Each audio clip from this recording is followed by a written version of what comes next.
लाश चुराने वाले भूत। जहां इन दिनों लाशों की चोरी होने की घटना से हड़कंप मचा है। लाश चुराने वाला चोर दिखाई नहीं देता है, लेकिन लाश शमशान घाट की चिता से अपने आप उठकर भागने लगती है। ये देखकर अंतिम संस्कार में आए लोग आश्चर्यचकित रह जाते हैं। ऐसा ही पोस्टमार्टम रूम में भी होता है, जहां डॉक्टर लाश का पोस्टमार्टम करने आते हैं और अचानक लाश उठकर चलने लगती है और रूम से बाहर निकलकर गायब हो जाती है। पोस्टमार्टम करने वाले डॉक्टर डरकर बेहोश हो जाते हैं। ऐसी घटनाएं अब रोज होने लगती है। इससे पुलिस इस मामले में हस्तक्षेप करती है। गांव वाले पुलिस स्टेशन में इंस्पेक्टर से मिलते हैं और इस लाश चोरी होने वाले घटना पर चर्चा करते हैं। इंस्पेक्टर, ये घटना ऐसी है जिसमें हम पुलिस वाले कुछ नहीं कर सकते। आदमी, अगर आप कुछ नहीं करेंगे तो गांव वाले कहाँ जाएंगे। पुलिस का काम चोरों को पकड़ना है, इसीलिए हम आपसे शिकायत करने आए हैं। इंस्पेक्टर, ये घटना चोरी की है या नहीं अभी तक कंफर्म नहीं हुआ है, क्योंकि लाश खुद से उठकर भाग रही है, उसे लेकर कोई नहीं जा रहा है। आदमी, हो सकता है लाश को चुराने वाला कोई भूत हो, और भूत तो अदृश्य होते हैं। लाश शमशान घाट और पोस्टमार्टम दोनों जगह से गायब हो रही है। इंस्पेक्टर, अगर हम उस लाश चुराने वाले भूत को चोर समझ ले तो हमें गांव के सभी शमशान घाटों पर और पोस्टमार्टम रूम में पंडित और ओझा को बिठाना पड़ेगा। फिर मुझे एक ही काम करना पड़ेगा, गांव के सभी शमशान घाट और पोस्टमार्टम रूम में लाशों के हाथ में हथकड़ी और पाँव में बेड़ियां डालनी पड़ेंगी, इससे लाश भाग नहीं सकेगी। आदमी, अगर ऐसा करने पर समस्या का समाधान होता है तो गांव वालों को आपत्ति नहीं है। पुलिस के इतिहास में ऐसा पहली बार हुआ कि जब पुलिस वालों ने किसी लाश को हथकड़ियां और बेड़ियां पहनाई हो, लेकिन लाश चोरी की घटना ने पुलिस को ऐसा करने पर मजबूर कर दिया था। एक दिन फिर शमशान में एक लाश अंतिम संस्कार के लिए आती है। लाश चिता पर रखी हुई होती है। तभी एक पुलिस वाला लाश को हथकड़ी और बेड़ियां पहनाता है और डोम अर्थी को सजाता है। तभी लाश चिता पर खड़ी होती है, उसकी हथकड़ी अपने आप टूट जाती है और लाश चिता से नीचे उतरकर भागने लगती है। अंतिम संस्कार में आए लोग डरकर छुप जाते हैं। एक लाश पोस्टमार्टम के लिए आती है। पुलिस इस लाश को भी हथकड़ी और बेड़ियां पहनाती है। डॉक्टर लाश का पोस्टमार्टम करने के लिए आते हैं। तभी अचानक लाश की हथकड़ी और बेड़ियां टूट जाती है और वो उठकर चलने लगती है। डॉक्टर और पुलिस डरकर भागते हैं। लाश बाहर निकलकर गायब हो जाती है। लाश चोरी की घटना में पुलिस की हथकड़ी और बेड़ियां भी काम में नहीं आई।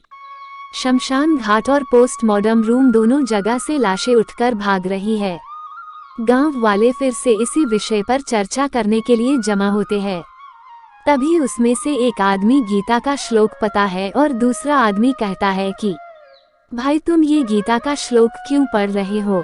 गीता में लिखा है कि आत्मा को कोई भी शस्त्र काट नहीं सकती, अग्नि जला नहीं सकती, आत्मा अमर है।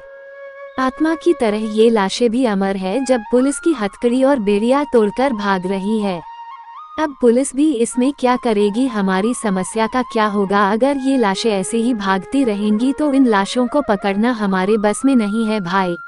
लेकिन हम लाशों को ऐसे छोड़ भी तो नहीं सकते, क्योंकि जिन लाशों का अंतिम संस्कार नहीं होता वह भूत बन जाते हैं, और हम अपने गांव वालों को भूत बनते हुए कैसे देखेंगे।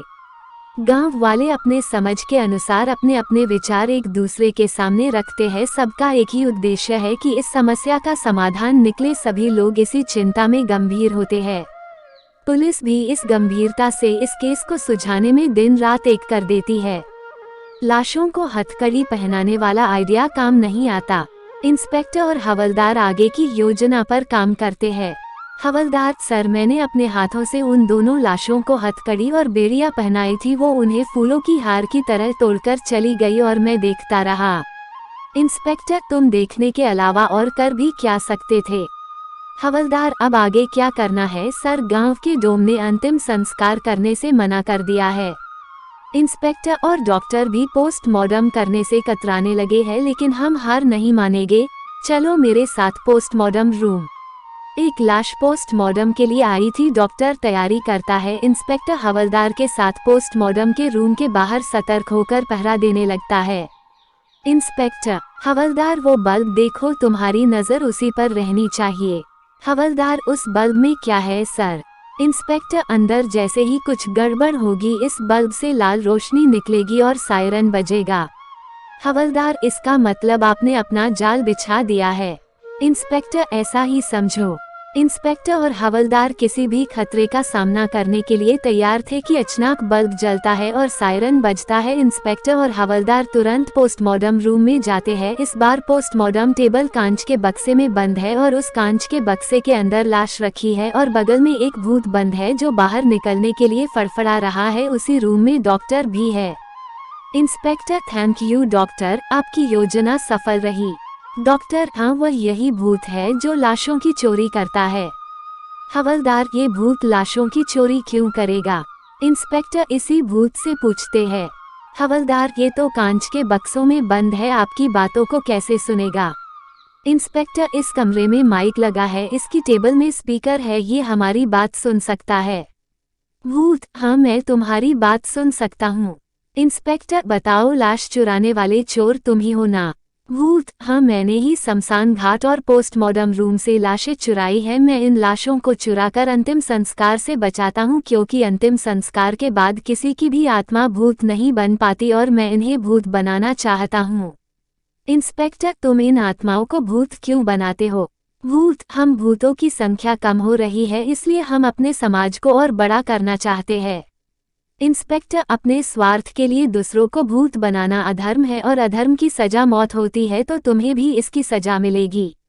इंस्पेक्टर, हवलदार और डॉक्टर पोस्टमार्टम रूम के बाहर आते हैं। इंस्पेक्टर अपनी जेब से एक रिमोट निकालकर उसका बटन दबाता है। एक धमाका होता है, उस धमाके में सब कुछ ध्वस्त हो जाता है और आग लग जाती है। भूत और लाश दोनों जलकर खाक हो जाते हैं। उस दिन के बाद से उस गांव में किसी की भी लाश चोरी नहीं हुई और इसी तरह लाश चुराने वाले भूत की कहानी खत्म हो जाती है। भगवान उसकी आत्मा को शांति दे। ओम शांति, ओ शांति, ओ शांति। ऐसे ही कहानी सुनने के लिए प्लीज चैनल को सब्सक्राइब करें।